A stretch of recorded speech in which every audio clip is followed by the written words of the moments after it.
The mercy of Bear Mallister, the Texas sun beat down like a vengeful god on Thaddeus Bear Mallister's ranch, a lonely patch of dust and dreams between Amarillo and nowhere. It was high noon, July 13th, 1875, when Bear, a weathered 34-year-old cattleman, first saw the figure staggering across his land.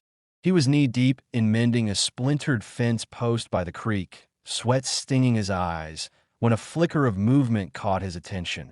A child, no older than 9, weaving unsteadily toward the water. Her clothes were tattered, traditional Comanche garments shredded by thorns and time. Even from a distance, Bear could see the hollowed cheeks, the way each step trembled with hunger. Most ranchers in these parts would have grabbed their rifle first. Relations with the Comanche had been a powder keg for years, raids and retaliations keeping everyone on edge. But Bear wasn't most ranchers. He'd always been different, maybe foolishly so.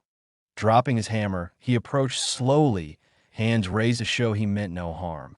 Up close, the girl's dark eyes were too large for her gaunt face. Her lips cracked like parched earth. She spoke in rapid Comanche, words Bear couldn't parse, but her gestures, pointing to her mouth, then the creek, spoke a universal language of desperation. Bear thought of his neighbor's warnings, the whispers in town of escalating tensions with the tribes. He thought of the smart thing, the safe thing. Then he looked into her eyes and made a choice that would unravel his world. Without a word, he scooped her up. She was light as a bundle of sticks, too weak to resist even if she'd wanted to. Inside his sparse cabin, he set her in his only chair and warmed last night's stew, the scent of beef and sage filling the air. He tore off a chunk of fresh-baked bread and placed it beside the bowl. The girl's eyes flickered with something like hope as she ate, her small hands shaking with each spoonful. As Bear watched, a glint caught his eye, a necklace of intricate beads around her neck, half hidden by her torn tunic. His stomach twisted. Old Pete Morrison had described those exact patterns last week in town. Ceremonial beads worn by the family of Chief White Bull, the fiercest Comanche leader in the Panhandle. If this was White Bull's daughter, Bear wasn't just feeding a starving child. He was holding dynamite. What he didn't know was that, 20 miles away, a Comanche search party had picked up the girl's trail, leading straight to his ranch.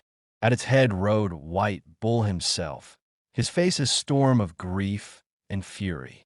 The girl finished her meal and curled up in the chair, exhaustion claiming her. Bear draped his only blanket over her, trying to convince himself he'd done right. But as the sun dipped low, doubt crept in like a thief. The sound of hoofbeats shattered the evening's quiet. Bear peered through his window to see 3 riders galloping toward his cabin. His neighbor, Cletus Hartwell, Deputy Sheriff Jake Morrison, and Reverend Thomas, the local preacher. He stepped outside before they could dismount, hoping to keep their voices low. "Bear, you damned fool," Cletus bellowed, his face flushed with fear and anger. "What in God's name are you doing?" Jake, grim as ever, dismounted. "Smoke signals in the hills this afternoon. Comanche are looking for someone. My pa says it's White Bull's daughter, missing 3 days after a hunting party got caught in a storm. You know anything about that?" Bear's throat went dry. Lying was the easy play, but these men were his neighbors, flawed but honest. "She's inside," he admitted, half-starved, exhausted. "I couldn't let her die." The silence was heavier than the Texas heat. Reverend Thomas broke it, his voice a whisper. "Son, do you realize what you've done?" "I helped a child," Bear said, but the words sounded hollow even to him. Cletus paced, tugging at his hair. "They'll think you took her, Bear. White Bulls burn settlements for less." Jake was already remounting. "I gotta report this. It's my duty, but I'll give you a head start. Get her back to her people before they come for you. And if White Bull decides you're to blame, he won't stop at this ranch." As the men rode off, Bear stood alone in the dusk, the girl's soft breathing drifting from the cabin. He considered saddling his horse and riding to the Comanche camp, but that was a death sentence. Taking her to town would only fan the flames. Every path led to the same place. a reckoning with a war chief who didn't negotiate. Then, from the plains, came a sound that froze his blood. War drums, slow and deliberate, growing louder with each beat. Not the wild chaos of a raid, but the disciplined rhythm of something far worse. The Comanche weren't waiting for dawn. They were coming now. Bear rushed inside. The girl stirred, her eyes snapping open at the drum's cadence. She spoke rapidly, pointing to the door, then herself, panic etching her face. Bear knelt beside her. I know you can't understand me, but those are your people, aren't they? She nodded, then grabbed his sleeve, mimicking a count with her fingers 10, 20, 30, up to 200. Bear's legs buckled. 200 warriors. He'd hoped for a dozen he could reason with, not an army that could raise half the county. The drum stopped, and the silence was worse. Peering out, Bear saw shapes emerging from the night. Warriors on horseback, forming a tightening semicircle around his cabin. War paint gleamed in the moonlight, weapons glinting with intent. A voice cut through the dark, English with a heavy accent but razor-sharp clarity. White man, we know you have what is ours. Send out the girl, and you may see morning. It was White Bull.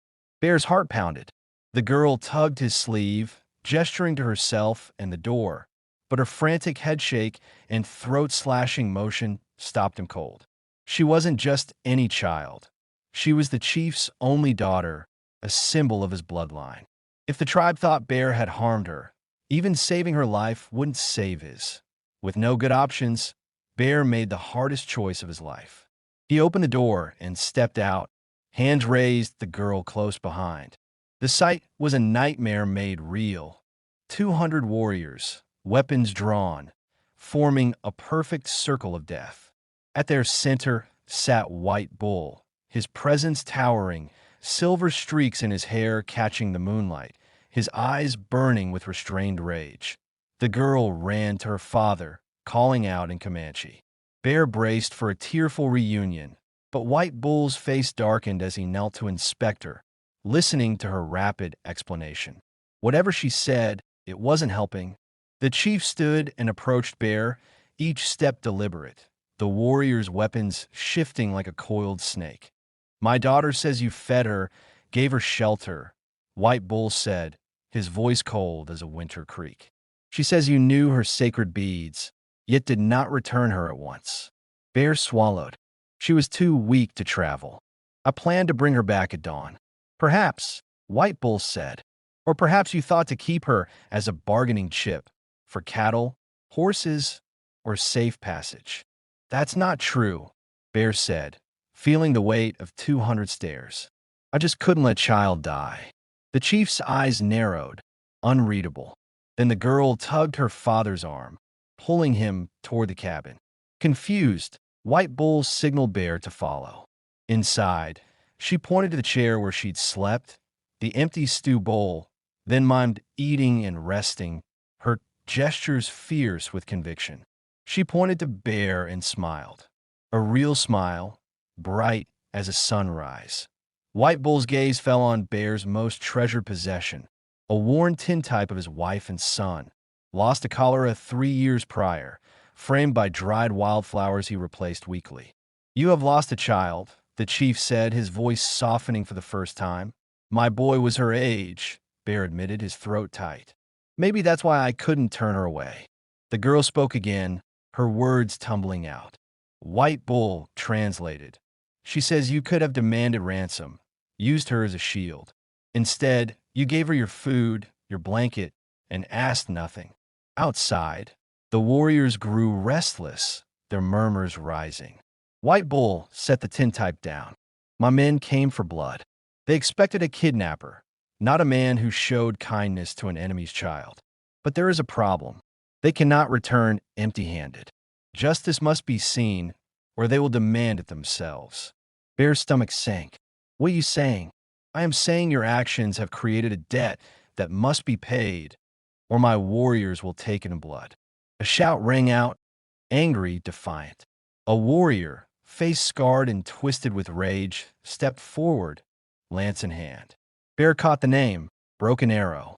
He spoke rapidly, pointing at Bear, his voice dripping with challenge.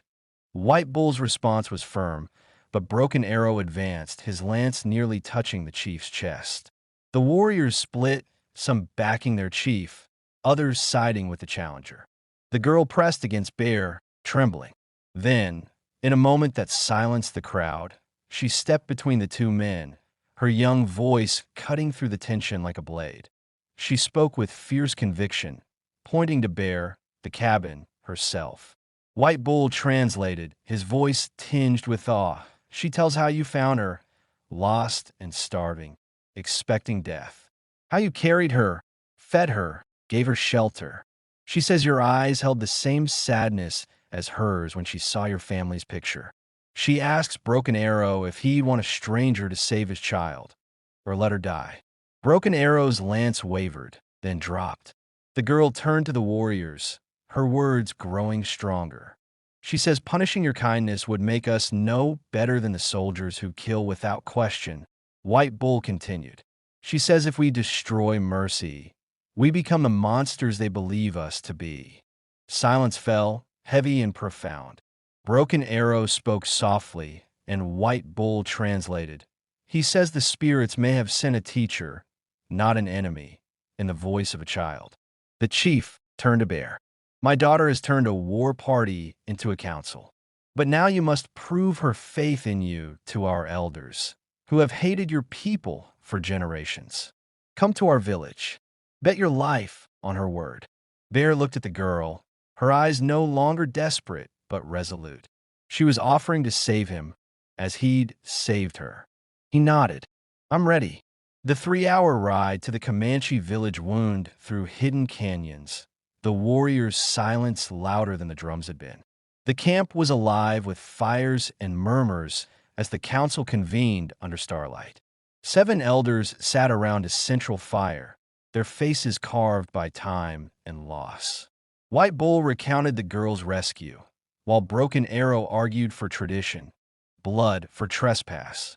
The debate stretched on, Bear catching only the weight of their glances. Finally, the girl spoke, her voice steady, her words carrying the conviction of truth. When she finished, the eldest elder, hair white as snow, asked her one question. Her answer was immediate. White Bull translated. He asked if she believes you'd risk your life again for a Comanche child, knowing the cost. She said yes. The elders whispered among themselves. Bear's heart thundered. The white-haired elder stood, his voice carrying the weight of decades. The spirits sent a test tonight, White Bull translated. Not of war, but of mercy. You will have safe passage home and the protection of our tribe. Any Comanche who harms you will answer to us. Bear's knees nearly gave out. I don't know what to say. There is one condition, the elder continued. If any of our people come to you, hungry, wounded, lost, you'll show them the same kindness. I promise, Bear said. The girl ran to him, hugging him tightly. In halting English, she said, Thank you for saving me. Now I save you. At dawn, Bear rode home, escorted not by a war party, but by warriors honoring a new bond. His ranch became a neutral ground, a place where Comanche and settlers could meet without fear. Bear never grew rich or famous, but he lived to 73, dying peacefully surrounded by friends from both worlds. The girl, no longer a starving child, became a translator and peacekeeper, visiting Bear each year to share a meal and remember the night 2 cultures chose mercy over war. And in the Panhandle, where blood had once flowed freely, a cowboy's simple act of kindness built a bridge that endured.